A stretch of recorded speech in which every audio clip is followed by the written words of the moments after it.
ည7 နာရီချိန်မိုးဖွဲဖွဲနှင့်အတူလေတိုက်တံများကြားကမှောင်နေသောရွာလမ်းပေါ်တွင်ကိုအောင်မင်းတယောက်ခြေလမ်းမြန်မြန်လျှောက်နေသည်သူ၏လက်ထဲတွင်တဆွဲကင်မရာတစ်လုံးကိုခိုင်မြဲစွာကင်ထားပြီးရွာရှိအထီးကျန်တင်းချိုင်းဟောင်းစီသို့ဦးတည်နေသည်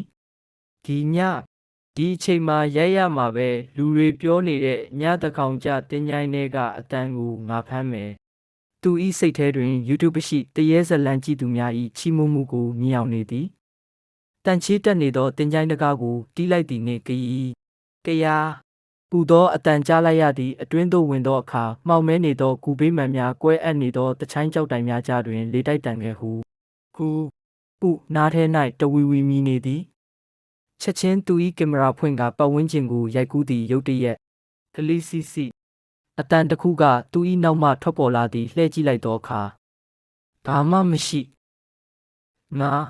ငါကြားလိုက်ရတာပဲဒီမှာဘာတွေဖြစ်နေတာလဲတစ်ချိန်တည်းမှာပင်ဂူနန်ရံမှအစိမ်းရောင်မျက်လုံးတစ်စုံကသူ့ဘက်သို့စိုက်ကြည့်နေသည်ကိုသတိထားမိလိုက်သည်အိုမဖြစ်နိုင်ပါဘူးသူထွက်ပြေးရန်ပြင်လိုက်သောအခါဂူတကားသည်